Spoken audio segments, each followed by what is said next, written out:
De ANP Radio, el bloque de elecciones generales 2026. Vamos a conversar con la candidata aquí presente en cabina, la señora Patricia Prado Flores, candidata al Congreso por Lima, a la Cámara de Diputados, que va con número 16 por el partido Perú Libre. Y me vamos a dar la bienvenida. Muy buenos días, bienvenida a ANP Radio. Muy buenos días, Carlos. Gracias a tu teleaudiencia, a tu radioaudiencia. Muy amable. Gracias. Muchas gracias por estar presente aquí en ANP Radio. Y para empezar rápidamente en este tema de conversación, ya que estamos en el tema de debates presidenciales, hoy, ayer, hoy y mañana, 3 días de debate presidencial, ¿qué podía dar a conocer un pequeño comentario de lo que ha visto anoche usted en este debate presidencial? Bueno, la verdad me di el tiempo. He estado al frente del Centro de Convenciones con el grupo del Perú Libre, pidiendo una vez más que el TC se pronuncie rápido para que nuestro líder político, Vladimir Cerrón, pueda ejercer su derecho al debate el día de hoy, ¿no? Por eso es que no tuve el tiempo en vivo, pero sí te contaré que estuve hasta la 1 de la mañana viendo la repetición del debate. Entonces, me dejo un poco de sinsabor, porque si estamos hablando de diferentes candidatos presidenciales, no voy a mencionar nombres por respeto, pero muy pocas propuestas, muy poco el tiempo estructurado, más se dedicaron realmente a hacer pantomima, ataques directos o indirectos, que hablar muy pocos de sus propuestas. Muy pocos también enfatizaron, aterrizaron con las preguntas, ya sea a nivel de los mediadores como también de las diferentes preguntas de los ciudadanos. Entonces yo creo que el Perú espera más, sobre todo con este tema de inseguridad ciudadana que se vive, y también por estos últimos años de tantos presidentes que han habido actualmente en nuestro país, que generan mucha inestabilidad política y a su vez económica. Entonces se esperaba realmente, o sea, se tenía una expectativa, estoy segura también de la ciudadanía, un poco más madura de parte de algunos candidatos, en pos de la mejoría, porque estamos hablando que todos los días, que muy bien lo dijeron, mueren cuántos ciudadanos, a nivel ya sea del sicariato, a nivel ya sea del narcotráfico, obviamente toda esta inseguridad que existe actualmente, y también que yo que recorro los diferentes distritos del Perú, vemos que la canasta familiar no alcanza. Los peruanos de a pie realmente están que ven la forma de cómo subsistir diariamente. Entonces, ante la expectativa, ¿no?, que se realizó, que se hizo por los medios de prensa, lamentablemente mucho que desear. Ahora la pregunta es, ¿va a participar el señor doctor Cerrón en esta propuesta? Al parecer no. Bueno, como sabemos muy bien, el TC todavía no se pronuncia. Esperemos que hasta el día de hoy, que creo que la Porque hasta ahí hay una exigencia que todo sea presencial. Así es, ¿no? Entonces, virtualmente no les permite. Entonces, esperemos que el TC haga un milagro de Dios y pueda él realmente debatir, porque acá se trata de debatir propuestas. Si nosotros estamos como candidatos políticos, estamos como candidatos presidenciales, pero por favor preparémonos, ¿no? Y no es una preparación de un día. Los candidatos que han sido mencionados han estado en política o están en política años, y no una gestión, varias gestiones. Entonces, ¿cómo es posible que tú no puedas conocer a tu ciudadanía? ¿Cómo es posible que no te puedas preparar? ¿Cómo es posible que puedas estar dudando al momento de responder? Y también un poco no ayudar a los mediadores, porque había como una especie de desorden para mí. Para mí, o sea, primero, y la ciudadanía un poco se puede confundir también, ¿no? Porque estamos hablando de una ciudadanía que no solamente habla el español, que habla de diferentes lenguas nativas. Por mucho que haya un intérprete de repente señas, es distinto la forma como interpreta los diferentes lenguajes, ¿cierto? Entonces hay muchas cosas ahí que para mí analizar de ambos puntos de vista, ¿no? Algo importante que usted ha señalado, ¿no? Como una recomendación, ¿no? Por ejemplo, aquí en el Lima, normal podemos entender, pero la señal, por ejemplo, para los pueblos indígenas, aguajún, no han podido tal vez entender lo que usted ha mencionado, ¿no? No solamente el aguajún, debate, ¿no? no O solamente las comunidades quechua, aymaras también, ¿no? Así es. Mira, ¿cuántos dialectos? Tenemos más de 30 dialectos en el Perú. Están enriquecidos no solamente en materia prima el Perú, sino también en las diferentes lenguas. Entonces, si no comprendes cómo vas a elegir, si ni siquiera se sabe cómo la cédula de votación es un jeroglífico, ¿sí? No sabes cómo votar, cómo vas a saber con quién vas a elegir, claro, ¿no? Y si el Perú sabemos muy bien que no existe una descentralización idónea, entonces dirígete realmente a las personas que quieren escucharte y da tus propuestas, que muy pocos lo hicieron, y los pocos que lo hicieron, lamentablemente también, que estaban enrumbándose en sus propuestas, se dieron mellados de repente o respondieron situaciones que yo no respondería, la verdad. Porque si no son situaciones para sumar a tu país, entonces estás perdiendo el tiempo respondiendo Claro. a ofensas, insultos, y por mucho que sea cierto o no cierto, bueno, investigas en las redes sociales si estás o no implicado en diferentes temas de corrupción que has visto, ¿no? Y tú decides si eliges o no a las personas, ¿no? Ahora, usted, doctora Patricia Prado Flores, candidata a diputada del 16 Perú Libre, ¿cuánto tiempo ya militando en el partido Perú Libre, el del lapicito? Bueno, te comento que yo no milito. Yo soy candidata invitada por el número 16. En un inicio se apoyé en el tema de campañas de salud, que vengo apoyando, porque mi apoyo, como el tema político, no solamente es hablar de mis propuestas, también apoyo las diferentes campañas de salud a nivel de Lima. Lo he hecho a nivel nacional. ¿Viene usted de otro partido? No, yo soy nueva en política. Primera vez en política, primera vez como candidata, invitada. Apoyé en campaña de salud, me invitaron para que sea docente capacitadora, me invitaron para que sea docente que capacitaba candidatos, y fue que me vieron, conocieron mi experiencia, de repente académica, como la asociación que tengo hace 11 años, Correcto. Y yo salí como candidata. ¿Invitada por quién? Por el Partido Perú Libre. Pero alguien tiene que haber invitado a usted, algún representante. Bueno, te Creo comento Vladimir que Cerrón. todos nosotros hemos recibido una entrevista, todos los candidatos, ¿no? Ok. Una entrevista, y también dentro de ellos ha habido votaciones internas, ¿no? Ahora, ¿por qué usted aceptó Perú Libre, un partido, digamos, que está, digamos, deslegitimado? Porque trajo al gobierno Pedro Castillo. Y recordemos cómo fue aquella campaña, fulgurante, impresionante, que hace años no se veía esa campaña, que llenaba plazas, llenaba calles, los mítines de Pedro Castillo con el Partido Perú Libre, y que iba en la mano con un lapicito. Ahora, creo que la situación es totalmente ha cambiado distinta, porque la actitud, el desenvolvimiento de Perú Libre en el Congreso ha sido de esa manera también, porque no ha tenido independencia total o ha sido de oposición en estos últimos años. ¿Por qué usted ha aceptado? ¿Qué opina usted de ese desenvolvimiento del Partido Perú Libre y por qué usted aceptó con este partido? Bueno, son varias preguntas en una, ¿sí? Porque me está haciendo varios cuestionamientos, Así es. y te agradezco. Primero, porque el ideario del Partido Perú Libre es un ideario que se adecúa a los fines que yo vengo trabajando como asociación civil hace 11 años. Es un ideario que apuesta por las personas más vulnerables, es un ideario que apuesta por el pueblo, es un ideario que apuesta por la gente trabajadora, es un ideario que apuesta por los comerciantes ambulantes, un ideario que apuesta por los MIPES, por los microempresarios. Y en un inicio, como te indiqué, yo apoyaba el tema de campañas de salud, y después por el tema de docencia universitaria. Entonces, al ver esta articulación que se adecúa a lo como yo pienso, es por eso que yo acepté ser candidata. Indistintamente a las personas que pueden vincularse a diferentes partidos políticos, como el caso que mencionaste, Pedro Castillo, como el caso que de repente no has mencionado tampoco, que siempre me lo mencionan, Diego Boluarte, son personas que ingresan a partidos políticos como vientres de alquiler, ingresan, y después como tránsfugas van pasando de partido en partido, ¿no? Eso es indistinto a cada persona. Te puede tocar Partido Perú Libre, puede tocar a otros partidos que tampoco quiero mencionar el nombre, ¿no? Puede ser derecha, izquierda, centro, porque ahora hay varias tendencias, pero realmente no hay tantas ideologías y un ideario tan conciso como es el Partido Perú Libre. Entonces, a Perú Libre lo han cuestionado, lo han vinculado, pero cada uno toma la decisión qué hacer con lo que hace. Si tú ingresas a un partido político o te ayuda el partido político a que tú seas visible, tú ganas su elección, tú eres presidente y no has hecho bien las cosas, y a un lado inclusive se separó el partido, pero Castillo se separó del partido político. Entonces es la consecuencia de lo que está pasando ahorita con él, ¿no? Igual, Dina Boluarte ingresó y también puso a un lado el partido y siguió la política del sistema, y vemos las consecuencias, 50 muertos, ¿no? Entonces, desvinculados completamente con el partido. Yo ahorita estoy en el partido como invitada, ¿no?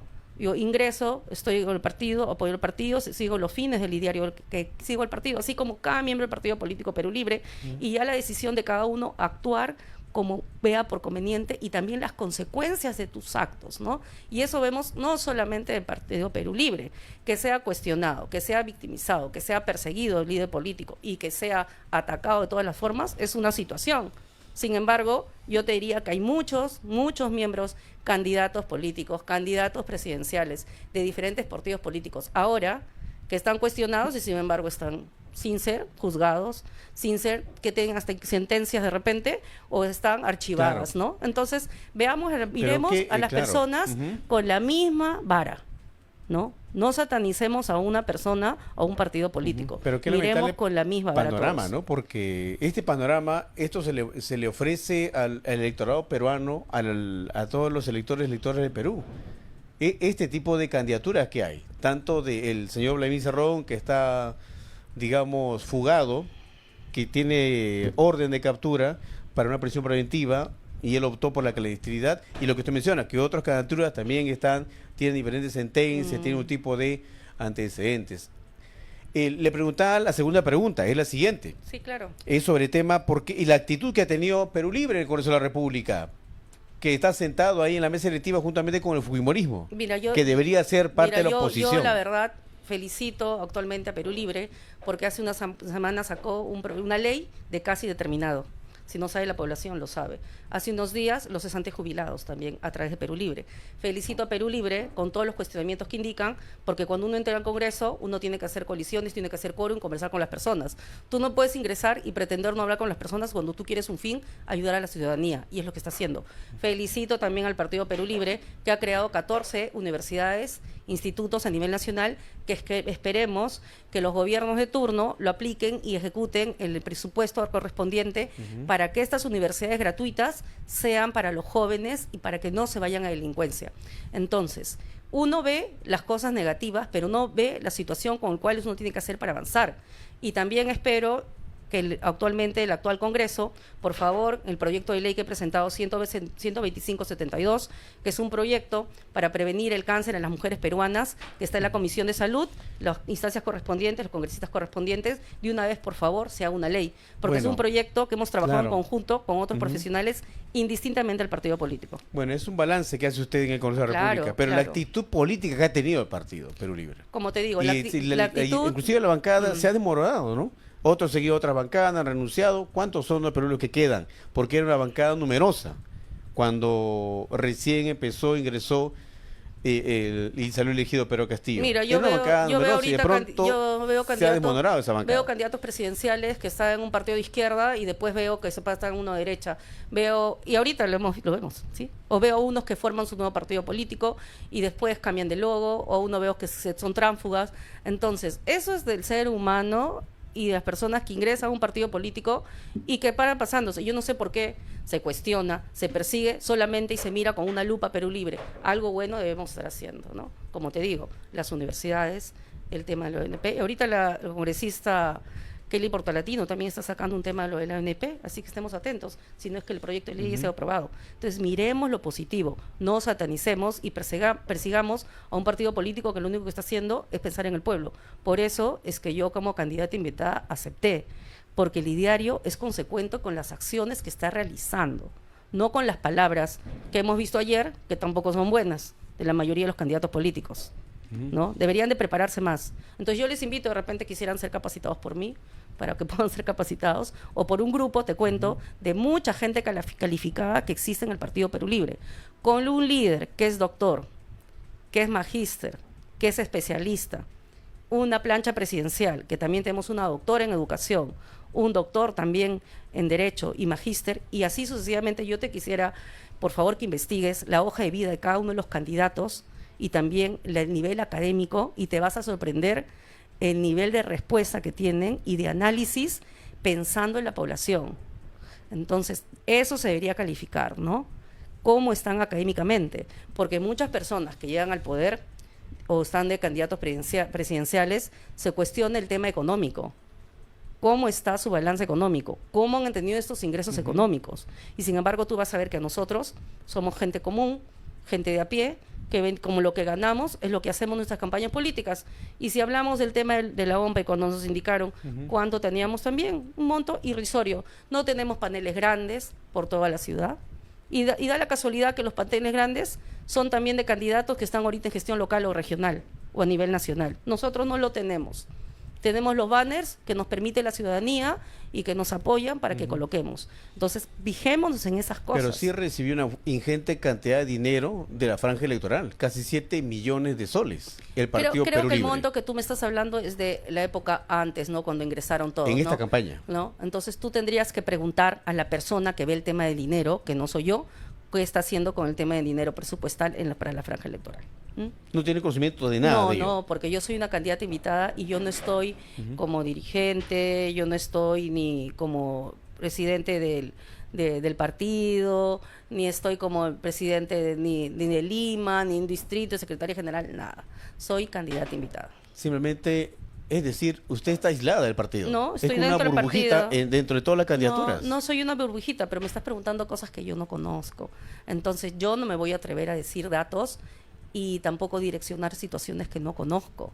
Porque yo te voy a decir una cosa, tú puedes investigar mi hoja de vida y te vas a dar cuenta que yo no tengo ni un tipo de problemas, ni judiciales, ni ministerio público, ni mi praxis como cirujano dentista, ni mi praxis como docente universitaria, ni mi praxis como asociación civil. Entonces yo me cuido muy bien lo que digo y yo no voy a cometer una falacia, decir de datos que no conozco. Cuando, digamos, en un eventual momento que llegue usted al Congreso de la República, a la Cámara de Diputados, y le pidan cuenta de alguna manera del partido, ¿va a tener esa misma posición? Es decir, no, yo solamente he sido elegida, he sido invitada y no me pregunten de tal tema de la bancada. No, pues que es un tema que me estás preguntando de dinero. Va a evadirle frente a No, preguntas. me estás preguntando de dinero y de dinero yo no te puedo hablar, porque no veo, yo veo las arcas del partido, yo no llevo las arcas del partido, hay áreas administrativas que lo hacen y yo no pertenezco a esa área. Si a mí me preguntas cosas del partido, yo te estoy respondiendo todo lo que me estás preguntando, pero temas económicos internos no los conozco. Correcto. Habló también al principio usted al inicio de la entrevista acerca de la canasta básica familiar. Sí. Ok, ¿en cuánto está más o menos aproximadamente la canasta básica familiar? Bueno, según los datos estadísticos, normalmente no económicos, debería haber un promedio de la canasta familiar de 800 soles, 600, pero yo te voy a ser sincero que no alcanza eso, inclusive no llega, porque cuando he visitado, sobre todo el lugar un poco más complejo de visitar en el tema de canasta familiar son aquellos como Ancón, Manchay, Villa Salvador, San Juan del Lurigancho, algunas zonas que no tienen ni siquiera títulos formalizados, y como no tienen títulos formalizados no pueden tener agua y desagüe. Como no pueden tener agua y desagüe, viven a veces en esteras, ¿sabes? Y entonces, ¿qué canasta familiar sabe? Porque ni siquiera pueden ellos tener un conservador, una refrigeradora para guardar esta comida que les dure una semana, ¿no? Entonces, lamentablemente, por eso los niños tienen anemia, porque inclusive la alimentación no está en base de proteínas, sino está en base de puros carbohidratos, fideos, arroz, y así todos los días los niños van al colegio, ¿no? Entonces, es una situación muy álgida, ¿no? El tema de la canasta familiar. Claro, ahora, esto que usted ha planteado, tanto de la canasta básica familiar, de la anemia en los niños y niñas que hay, tanto aquí en Lima como en la zona de las regiones del país. Sí. Usted de llegar, ¿cuáles son las propuestas que usted está manejando? Claro, yo de te su candidatura? Yo te agradezco mucho, Carlos, que me hables y aterrices el tema, ¿no? Y en cuanto a la sinceridad, ese tema sí yo te puedo hablar. Mira, dentro de las propuestas que yo vengo mencionando, también son propuestas en base al ideario y las políticas públicas del Partido Perú Libre. Pero como te digo, son tres principales. Una, la unificación del sistema de salud. El sistema de salud está disgregado. El sistema de salud internamente, las Fuerzas Armadas, las Fuerzas Policiales, la Sanidad, el MINSE, Salud, los niveles sean preventivos, o sea, nivel 1, 2, 3, 4, tiene equipamiento. Mira, en algunos casos el equipamiento a veces está desfasado y necesita ser verificado, ¿sí? Pero tiene el equipamiento, tiene las máquinas, tiene los mamógrafos, tiene todo tipo de equipamientos. Inclusive también tiene la atención o la capacitación de los profesionales, que deberían ser un poquito mejor tratados económicamente en otros sentidos también. Pero falta este tema de unión, de articulación, sobre todo el tema de la historia clínica. ¿Sí? ¿Por qué? Por ejemplo, tú tienes un accidente acá en la avenida Huancavelica, Dios no quiere, es un ejemplo, ¿sí? Pero tú estás en el salud y no estás de repente en la sanidad, y tu hospital cerca estás a la sanidad, no te puedes entender, tienes que ir a tu hospital. Perfecto, te tienes que atender por emergencia, no tienes tu historia clínica. ¿Qué pasa si eres alérgico a un medicamento y te aplican ese medicamento? Te puede dar un choque anafiláctico y te puedes morir, ¿cierto? Por mucho que te hagan una traqueotomía. Estoy hablando ya de términos no de salud. Entonces, ese es el problema, ¿no? Pero si hubiese una historia clínica, inclusive digital, entonces ahí ves ya el tema de tecnología, la mejoras, que todos tengan en forma homogénea, no tendrías ese problema. Tampoco tendrías el problema de la referencia y la contrarreferencia, cuando una persona de repente vive en un caserío, no sé, en Chiclayo, que son lejanos y son distantes, ¿sí? Y tengan que esperar todavía 6 meses a que los reatiendan, si es que le hacen un buen diagnóstico, porque en los centros de salud de las postas, que normalmente atienden los serumistas, ¿sí? Los jovencitos serumistas, que muchos han fallecido, ¿no? Por el tema de la corrupción y sicariato, llegan a atenderse y ya estas personas ya fallecen. Un cáncer llega a tu diagnóstico y estás en una etapa ya avanzada metastásica. Entonces, estas cositas que uno lo ve como algo, bueno, pues le pasará a otra persona, no lo sientes hasta que te sucede. Entonces, hasta que sucede una familia. Es que es una claro, familia. ante ese terrible problema que se presenta cuando uno dice, no, es de salud, no es del CIS, es del MINSA, no, va para que vaya para allá. Esta situación que ocurre, es real que ocurre esto cuando Claro, va un unificar paciente o una por paciente. eso. Entonces, ¿qué hacer ante ese panorama? Unificar, Carlos, unificar el sistema de salud, uno solo. Con lo mismo contienen, sin tocar, sin mermar de repente el tema del sistema de salud, porque es un tema que es un aporte de trabajadores, y hacer esta unificación desde las historias clínicas. Y así de paso también vemos un inventario, ¿no? Qué es lo que tenemos y qué es lo que tenemos, ¿no? Y también el tema de la parte administrativa, ¿no? ¿Y por qué no lo hacen hasta ahora Salud y MINSA? No unifican. Mire, yo la verdad pienso que todo en política y todo en gestión pública es cuestión de voluntad también, y voluntad política, porque no emplearía un costo-beneficio, no emplearía un costo-beneficio, más bien ayudaría a que no existieran duplicidad de trabajo, duplicidad de función, duplicidad de gastos, ¿no? Entonces se necesita, ¿no? Que alguien realmente pueda poner las barbas en remojo y hacer este cambio para la mejoría de la ciudadanía, porque si estamos en política o si estamos en una asociación, es para el beneficio de la población, no para nosotros. La política es un apostolado. Claro. Pero también la problemática pasa por el tema de falta de medicamento, infraestructura, logística, médicos, más hospitales. Por eso, todas estas cosas, así cuando tú haces un proyecto de ley, ¿sí? Por ejemplo, haces un proyecto de ley, ¿no? Cuando ustedes investigan. Y cuando llegas a noviembre, el 30% de este porcentaje no llegó al tope o la cantidad que tenía y terminan devolviendo el dinero. Es un gasto público, ¿cierto? Entonces la cosa es hacer también un buen diagnóstico. Y así harías un buen diagnóstico. Es un trabajo, sí. Bueno, se hace por etapas. Vas avanzando y vas haciendo por etapas, ¿no? Pero es un diagnóstico que tú lo puedes hacer si es que tienes la voluntad política. Mientras ¿no? tanto, este panorama sombrío de maltrato constante a los asegurados de salud y del MINSA, pues, y no hay atención correcta, no hay operaciones, no hay medicamentos, las clínicas particulares vienen facturando. Mira, el tema de las clínicas particulares es un apoyo, pero lamentablemente vimos con el COVID que pasó, ¿no? 108.000 soles, 100.000 soles a cada paciente para que pueda estar en un tiempo, ¿no? Y fallezca. Entonces, el tema de salud es importante para la población. Se está dejando de lado. Se tiene que haber esta reestructuración. Y yo creo por etapas. Tú vas dando esta calidad de vida. Hay un montón de quejas en su salud. También es un tema muy importante. Evitaría que estas quejas bajen. La ciudadanía lo conoce, todos lo conocemos. La cosa es que tengamos la voluntad. Entonces vas avanzando, vas solucionando estos temas internos y a la vez un equipo especial que trabaje paralelamente para esta función. Y tú sabes que existe PECRIS también. PECRIS es un programa de creación de redes integradas de salud, financiamiento con 2 bancos internacionales. Se sobreentiende que el 2024, que es un tema de prevención, medicamentos, como tú dices, tecnología, profesionales, guías de práctica clínica, que es lo que se guían los médicos o profesionales para seguir. Todavía no se ha dado nada, imagínate. Todavía no se ha dado nada, porque sabes que hay un tema del ser humano. Cuando tú llegas a una gestión pública, hay diferentes regímenes. Y lamentablemente, muchos de los regímenes que están, lamentablemente, enquistados, hablamos de seres humanos, enquistados, llega un partido político. No me conviene el partido político, pues no hago nada. Eso sucede también, ¿cierto? Así es. ¿No? El sector público y privado. Así pues es. no hago nada. Pero vamos a avanzar. No hago nada, tengo mis derechos, me siento. Cumplo mi hora, me retiro. Eso también es un tema muy importante. Entonces, una ley, para mí también muy importante, es el tema de fiscalización en todos los niveles. De fiscalización del tema de gestión pública en todos los niveles. Ministerio Público, todos los niveles, todos los ministerios, hasta el más pequeño que atiendes a la ciudadanía, deberían ser fiscalizados. Y si no cumples, claro, pues te retiras, pues no quieres trabajar. ¿Cuántos años tiene de retraso la salud en el país? ¿Y cuántos años tiene de retraso? Mira, en 1935 que se creó el MINSA. Después, por metamorfosis y por tema de la ciudadanía, ¿qué se necesitó? Crear el IPCC. Después, el de salud. Entonces, ¿sabes lo que estamos haciendo en educación y en salud? Haciendo un Frankenstein en el Perú. Estamos haciendo también el tema de transporte, viales, un Frankenstein. Lima está creciendo de forma disgregada. No estamos teniendo un ordenamiento. Yo entonces quisiera que los candidatos políticos hablen de eso. que los presidentes, candidatos de presidencia, hablen de eso. ¿Qué vamos a hacer por el Perú? Y se está rebalsando ¿con qué? Con el tema de la corrupción y con el tema de la inseguridad ciudadana.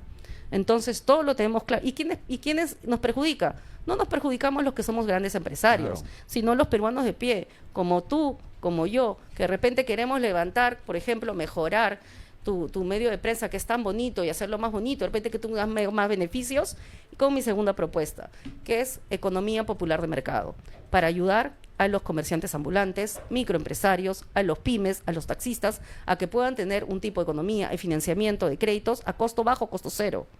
Se puede hacer, existe 240.000 millones de soles.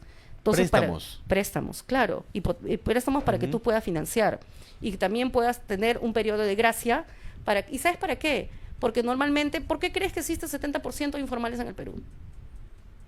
¿Por qué crees? ¿Sabes por qué? Porque los formales, cuando te formalizas, ya empiezan a perseguirte. Ya empiezan a decirte, ya, paga esto.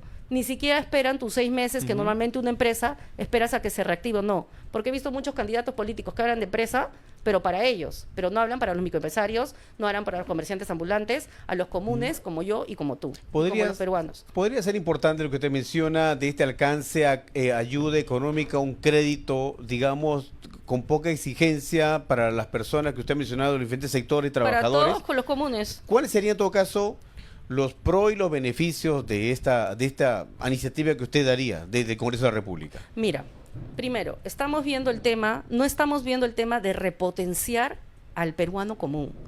Imagínate en una casa que vivan 3 personas, mamá, abuelito y un Como joven. mínimo, claro. ¿No? Y ahorita las casas viven Más, mamá, tío, más. 6, 8 a veces, más, ¿no? si es que no es más, ¿no? Y que cada uno de ella económicamente activo. Me refiero a que tenga un ingreso. No necesariamente en una empresa, de repente no estudió un técnico, un profesional, ¿no? Pero, por ejemplo, la mamá que venda virtualmente, que lo hacen. Que el abuelito que de repente salga a hacer su venta en el mercado. Los comerciantes ambulantes, los comerciantes de mercado tienen hijos que trabajan todo el día para mantener a sus hijos en las universidades. ¿Ah? Por eso es el tema educativo importante. Ya, y después, el abuelo y el hijo que va y vende sus sándwiches en la universidad para poder pagar. Son 3 personas económicamente activas. ¿Y con qué avanzan? Con lo que van avanzando, con 20 soles, invierte 10 soles. Pero ¿qué pasaría si tienen un crédito? Un crédito con un costo bajo, que un periodo de gracia de 3 meses, cuando el porcentaje de interés sea bajo, inclusive con un convenio del Banco de la Nación. Entonces, eso es lo que un economista lo puede hacer. Entonces, hago una invitación a los candidatos políticos que piensan en las grandes empresas, que ya no piensen en ellos, que piensen en la ciudadanía. Pero ese dinero, ¿de dónde saldría? Claro. Ese ingente cantidad. Mira, ahorita existen... Son millones. Ahorita existen convenios, por eso, así, ¿sabes qué harías? Matarías 3 pájaros de un tiro. 1, formalizarías. 2, verías quiénes puedan formalizarse o no. Y 3, levantarías la economía popular activa de esa casa. Habría ese impacto, claro, ante este desembolso. Así es. ¿Ya? Y si tú haces esto, vas a generar que la casa, el distrito, la junta, el distrito levante la economía. Entonces ya no estarías persiguiendo si te formalizas, estarías más bien ayudando a que mejore la economía. Y si mejora la economía, este joven va a tener para pagar sus estudios, porque ya va a tener la universidad gratuita que le está pagando el Partido Perú Libre. Esa iniciativa puede ser interesante, pero usted está proyectando con cuánto dinero primero desembolsar, ¿cuántos millones? Por ejemplo, primero hay que hacer un convenio para ver, también ayudar a las cajas municipales, ¿no? Porque tienen que hacer un convenio con las cajas. Si el convenio con las cajas no se puede hacer, que estoy segura que sí lo van a permitir, hacer un convenio con el Banco de la Nación. Entonces estaríamos hablando de un promedio quizás económicamente activo, si es 240.000 millones, podríamos utilizar siquiera un promedio de 8.000 millones o subir el PBI un poquito más economía activa para que pueda resultar, porque hablemos del tema de PBI, sin descuidar que el tema de PBI de educación, que está ahorita en un 6%, pueda subir siquiera un 8 o 9%, y sin descuidar tampoco el tema de salud, que está a un promedio ahorita de 5%, también suba. Entonces, economía popular activa, educación para todos, que es mi tercera propuesta, educación, institutos y universidades, que ya existe la ley, pues aplícala, porque existen 14 universidades ahorita y Perú Libre quiere hacer la idea de generar 50 universidades. Claro. Y no solamente tú sabes que es el tema de la ley y el papelito, ¿cierto? Es la infraestructura de la universidad, es pagar a los profesionales de la universidad, es pagar el sistema administrativo de la universidad. Entonces ahí levantas, ¿no? Levantas la economía popular que se siente desfasada, tienes el impulso de descentralización y tienes la mirada hacia la población. Okay. Y los agricultores también, ¿ah? no lo dejemos de lado. Menciona usted todos los beneficios. Cada uno, okay. pues cada uno, ¿no? En su lugar, ¿no? Menciona los impactos que habría, ¿no es cierto? Recibe cada persona su dinero, bacán, muy bien, recibe dinero, lo desarrolla, lo invierte, hay un impacto. Pero ¿cuáles serían los riesgos? Hay un riesgo, de todas maneras. Bueno, hay un riesgo. Bueno, por eso es que es importante, cuando tú estás haciendo este tipo de gestión, el poder tener una tabulación estadística con quiénes vas a contar, a quiénes vas a dar este dinero, ¿no? Para ver que sea el pago efectivo, para que no conozca esta pérdida y también puedas ayudar a formalizar y puedas hacer ese seguimiento a la población que está ahí formando parte de estos créditos, ¿no? Entonces, por eso te digo, haces 3 pájaros de un tiro. Primero, formalizas. Tercer, haces el seguimiento. Haces la llegada con la población. Y tercero, levantas económicamente el país. Y esto también se reinvierte, porque si la persona tiene este ingreso, también va a gastar más, ¿cierto? Entonces va a ser un círculo económico. Estamos llegando a la parte final. Una persona de economía lo pudiese saber más que yo, y yo no soy economista, ¿no? Estamos llegando a la parte final, doctora Patricia Prado Flores, este tema importante, pero ¿no cree usted que esto están apelando ya en estos últimos días de campaña a un populismo? Porque vemos otra candidatura que también están ofreciendo, por ejemplo, Podemos, de José Luna Gálvez, el bono semilla, dice 5.000 millones de soles el bono semilla, casi similar a un préstamo. El señor Acuña menciona entregar una tarjeta con 1.000 soles para cada persona, para cada mamá de los comedores populares de los valles comunes. Esto no es, digamos, una acción para atraer los votos en estos últimos días ya de campaña. No, mira, parte del ideario del Partido Perú Libre, que siempre cargo el ideario, que he venido a obsequiarte, parte del ideario está la economía popular de mercado. Y la economía popular de mercado está parte de las políticas públicas del Partido Perú Libre. Entonces indica ello, ¿no? No es un tema de populismo, y el diario Perú Libre lo tienen pues hace más de 11 años, 20 años. Entonces simplemente es el recorrido de la escucha activa, del diagnóstico situacional de los diferentes lugares del Perú, y que vemos que también lamentablemente existen en Lima todavía. No tenemos que ir tan lejos de ver un Barrios Altos, ¿no? Un Cerro El Agustino, ¿no? Un Ancón, ¿sí? Un Manchay, ¿no? Un Cieneguilla que he visitado el domingo pasado, y ver que la realidad continúa, ¿no? Y más bien yo diría un tema populista de seguir bajando. Yo digo, no, gracias a los reyes que bajan cada 5 años, 3 años a entregar algunos tapercitos o sonreír, y que yo tenga que decir gracias, porque lamentablemente, como en educación básica regular, no me enseñaron o no me dieron un análisis crítico para que yo despierte como joven. Cuando de prevención no tengo anemia, por eso es que con esas cositas graciosas me dejo influenciar y voto por ti. Esas cosas tienen que cambiar. Bien, doctora Patricia Prado Flores, muchas gracias por estar presente aquí en ANP Radio, conocer un poco de la analogía, la situación aquí que vive el país en el tema del sector salud, sector económico, de los, digamos, la situación de zonas vulnerables de Lima y del interior del país. Usted va a candidatura por diputados por Lima, con el número 16, por el Partido Perú Libre. Algo breve que quiera agregar, por favor. Primero, muchas gracias por la entrevista. Gracias a todos, a toda la teleaudiencia. Nada, decirles que cuenten conmigo, que yo soy del pueblo para el pueblo, Patricia Prado, 12 de abril, marca los 5 lápices, y diputada, que es la 4ª franja, escribe el 16, y ten por seguro que toda la experiencia académica, toda la experiencia de gestión y toda la escucha activa que yo vengo realizando en diferentes estratos sociales, los voy a aplicar por un mejor Perú, para mí y para ti, con 3 principales propuestas: unificación del sistema de salud, educación gratuita para todos y economía popular de mercado para las personas comunes, como tú y como yo. Muchas gracias. Muchas gracias.